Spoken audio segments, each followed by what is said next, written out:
မင်္ဂလာပါရှင်ဒီနေ့အိမ်မှာချစ်စားတဲ့ဟင်းရွက်လေးကြောင်းမျှဝေပေးပါမယ်ရှင်ကျူးကိုအသားနဲ့အသီးရွက်လေးတွေနဲ့ကြော်တာရယ်ပြီးလို့ရှိရင်မုံလာဥကစောရွက်နဲ့ချင်ဟင်းလေးချက်တာကိုမျှဝေပေးပါမယ်အရင်ဦးဆုံးချင်ဟင်းချက်တာလေးကိုမျှဝေပေးပါမယ်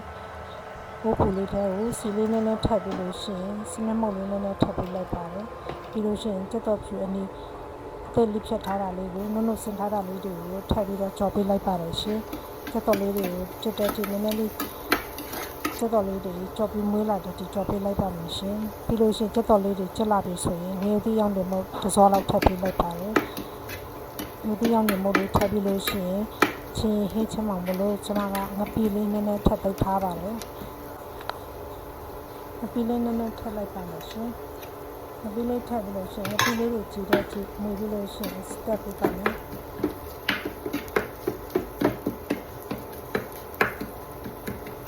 ငပိနဲ့ခန့်ခန့်ဝေးချင်လေးတွေစစ်တက်ပြီးလို့ရှိရင်တော့အသက်ကြီးဖြတ်ပြီးတော့ရေဆေးပတ်စစ်ထားတဲ့ကစောရွက်လေးတွေကိုထပ်ပေးလိုက်ပါမယ်ရှင်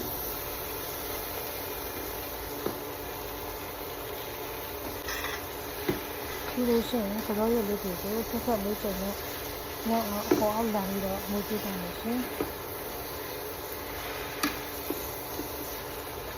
အခုဆိုရင်ကစောရွက်လေးတွေနည်းနည်းနွမ်းပြီးတော့ဥပါပြီဆိုတော့အသက်လေးဖြတ်ပြီးဆေးထားတဲ့အောင်လာဥချီလေးတွေကိုထပ်ပြီးပါမယ်ပြီးရင်ကစောချောက်ထောင်းထားတာကိုထပ်ပေးလိုက်ပါမယ်ရှင်ပြီးလို့ရှိရင်စားနည်းနည်းထပ်ပေးပါမယ်ချူမုံလေးနည်းနည်းထပ်ပေးပါမယ်ရှင်ပြီးလို့ရှိရင်ကြားလေးနည်းနည်းပါထပ်ပေးပါမယ်ပြီးလို့ရှိရင်ရေတောက်လေးလေးဖြစ်တဲ့အတွက်လိုအပ်တဲ့ရေပမာဏကိုထပ်ပေးလိုက်ပါလို့ရှင်ရေလေးထပ်ပြီးလို့ရှိရင်တော့အထုံးလေးအုပ်ပြီးတော့ချိုပေးပါမယ်ပြီးရင်လေးပွပွဆူလာပြီဆိုလို့ရှိရင်တော့နံပြရေလေးထပ်ပေးလိုက်ပါမယ်ရှင်ပြီးလို့ရှိရင်အငံလေးနည်းနည်းလေးလူပြီးလို့ကျွန်မကစားလေးနည်းနည်းကိုထပ်ထပ်ပေးလိုက်ပါမယ်ရှင်တစ်ချက်နှစ်ချက်မူပြီးလို့ရှိရင်မုံလာဥလေးတွေလူတဲ့အထိဖုံးလေးအုပ်ပြီးတော့ဆွချိပေးပါမယ်ရှင်ပြီးလို့ရှိရင်တော့နောက်ဆုံးစစ်ချင်တဲ့ကြီးမဲ့ရေလေးကိုထပ်ပေးလိုက်ပါမယ်ရှင်ကြီးမဲ့ရေလေးကိုချင်းလိုတလောက်လေးခတ်ပေးပြီးလို့ရှိရင်တော့ရတာလေးနဲ့တော့အောင်ဝေပေးပြီးလို့ရှိရင်ညိုတီးစိမ့်လေးတစ်ချက်ခွဲထားတာကိုထပ်ပေးလိုက်ပါလို့ရှင်ညိုတီးစိမ့်လေးထပ်ပြီးရင်တော့အဖုံးလေးအုပ်ပြီးခဏချုပ်ပေးပါမယ်အခုဆိုလို့ရှိရင်တော့ညိုတီးစိမ့်နဲ့လေးနဲ့မုံမွေးလေးနဲ့ရတာရှိတဲ့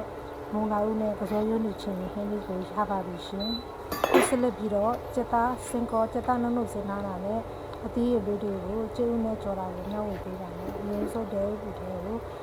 စီလေးနည်းနည်းထပ်ပါတယ်စီပူလာပြီးဆိုလို့ရှိရင်တော့ကြက်သားလေးနုံနုံစင်ထားတာကိုထပ်ပေးလိုက်ပါလို့ရှင်ကြက်သားနုံနုံစင်ထားတာလေးကိုစီပူလေးနဲ့ကြော်ပေးပါမယ်ကြက်သားစင်ကောလေးထဲကိုတော့စားလေးချမုံလေးနည်းနည်းစီချက်ပြီးတော့ညှထားပေးပါတယ်အဲ့ကြက်သားလေးတွေကိုနုံနုံစင်ထားတာဆိုတော့ဂျာကြီးကြော်ကြမလို့ပါဘူးနည်းနည်းလေးအသားချစ်ပြီးဆိုအပေါ်အောက်လက်လေးလို့ရှိရင်အသားလေးကိုချေမော့ပေးလိုက်ပါတယ်အသားလေးတွေချေသွားပြီဆိုရင်တော့အတော်ညီလေးနဲ့မုံလာဥညီလေးတွေလိဖြတ်ထားတာတွေကိုထပ်ပြီးတော့ကြော်ပေးပါမယ်ရှင်စသားနဲ့စတော်ညီမုံလာဥလေးတွေကိုနည်းနည်းလေးလေးပြီးတော့ပြေဝအောင်ကြော်ပေးပါမယ်ရှင်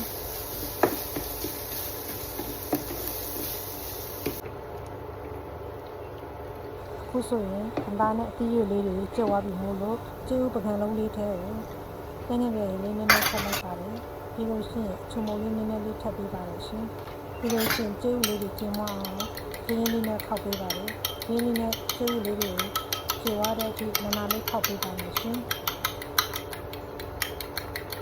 ပြီးလို့ရှိရင်အပေါ်ကနေပြီးတော့ဆမ်းပြီးတော့လောင်းထပ်ပေးလိုက်ပါတယ်ကျူးပါကျစ်ပြီးတော့အယောင်ပြောင်းလာပြီဆိုလို့ရှိရင်တော့အပေါ်အောက်လမ်းပေးဖို့အတွက်စီလေးနည်းနည်းထပ်ပေးပါလို့ရှင်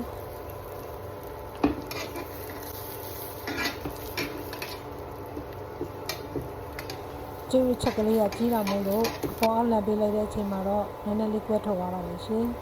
ဒါနဲ့စားလို့တော့ကောင်းပါတယ်အခုဆိုရင်ကျူးချော်လေးလည်းစစ်သေးဖြစ်ပြီမို့ချင်းဟင်းလေးနဲ့တွဲဖိပြီးစားသုံးပါမယ်ရှင်အဆုံးထိကြည့်ရှုပေးလို့ကျေးဇူးတင်ပါတယ်ရှင် like and subscribe လေးလုပ်ခဲ့ပေးပါဦးနော်